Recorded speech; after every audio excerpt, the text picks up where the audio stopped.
Right ఇక breaking news చూస్తున్నాం. MIM పై BJP Goshamahal MLA Raja Singh మరోసారి సంచలన వ్యాఖ్యలు చేశారు. రానున్న రోజుల్లో అసదుద్దీన్ ఓవైసీ, అక్బరుద్దీన్ ఓవైసీ మోడీజీ జిందాబాద్, యోగీజీ జిందాబాద్ అని అంటారని ఆయన వ్యాఖ్యానించారు. ఎంఐఎంను నమ్మొద్దని ఎవరు అధికారంలో ఉంటే వారి పాట పాడతారని హైదరాబాద్ లో హెచ్చరించారు. నగరంలో గూండారాజ్ నడిపిస్తున్నారని రాజా సింగ్ ఆరోపించారు. సికింద్రాబాద్ పార్లమెంట్ లో ఓ ఫ్లైఓవర్ పై సైన్ బోర్డు లో ఉర్దూ లేదని అధికారులను బెదిరిస్తే పూర్తిగా ఆ బోర్డునే తొలగించారని ఆయన విమర్శించారు. ఎంఐఎం వారిని తల మీద పెట్టుకోవద్దని సీఎం రేవంత్ రెడ్డికి సలహా ఇచ్చారు రాజా సింగ్. గతంలో మీరందరూ చూసినారు, జూ పార్క్ నుంచి అరాంగర్ చౌరస్తా వరకు 6 లేన్ ఫ్లైఓవర్ ఇనాగ్రేషన్ అయింది. ఆ ఇనాగ్రేషన్ లో టోటల్ ఎంఐఎం జెండాలు పెట్టినారు. కానీ దురదృష్టం ఏంటంటే ముఖ్యమంత్రి రేవంత్ రెడ్డి దానికి ఆబ్జెక్షన్ చేయకుండా అదే ఎంఐఎం, అసదుద్దీన్ ఓవైసీ, అక్బరుద్దీన్ ఓవైసీ అందరు గుండెలు ఎంబడి నిలబడి ఆ ఫ్లైఓవర్ ఇనాగ్రేషన్ చేసిండు. 800 కోట్ల రూపాయలు పెట్టి ఆ ఫ్లైఓవర్ తయారు చేసినారు. ఎవరయ్యా డబ్బు? ప్రజల డబ్బు.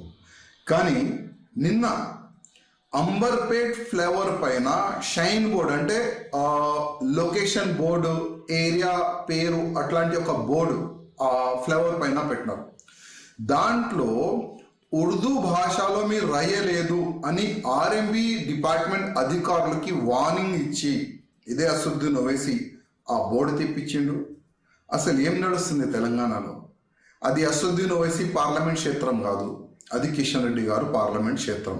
అసలు తెలంగాణలో ఈ ఎంఐఎం గుండా రాజ్యం ఇంత పెరిగిపోయిందా? ఒక ఆఫీసర్కి, ఆర్ఎంపీ ఆఫీసర్కి ఫోన్ చేస్తే వాళ్ళు బోర్డు పీకేస్తున్నారు.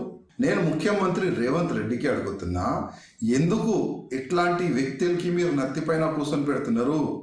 ఏ గవర్నమెంట్ వస్తే ఆ గవర్నమెంట్ కాలు పట్టుకోవాలి, తలపైన డ్యాన్స్ చేయాలి. ఇదే ఈ అసదుద్దీన్ ఓవైసీ, అక్బరుద్దీన్ ఓవైసీ, ఎంఐఎం వాళ్ళు అలవాటు. మీరు యాద పెట్టుకోండి, మీరు మర్చిపోయినారేమో. ఇదే కేసీఆర్ గారు అప్పుడు ముఖ్యమంత్రి ఉండే, మన టీఆర్ఎస్ గవర్నమెంట్ ఉండే, అప్పుడు వాళ్ళెంబడి నిలబడి మీకే కదా, మీ గవర్నమెంట్ కదా తిట్టేది. రేపు ఇదే తెలంగాణలో మా బీజేపీ గవర్నమెంట్ వస్తే, ఇవాళ మోదీ గారికి, యోగి గారికి వీళ్ళు తిడుతున్నారు కదా, మా బీజేపీ గవర్నమెంట్ వచ్చిన తర్వాత ఇదే అసదుద్దీన్ ఓవైసీ, ఇదే అక్బరుద్దీన్ ఓవైసీ మోదీజీ జిందాబాద్, యోగిజీ జిందాబాద్ అని స్లోగన్ కూడా పెడతారు. మీరు యాద పెట్టుకోండి.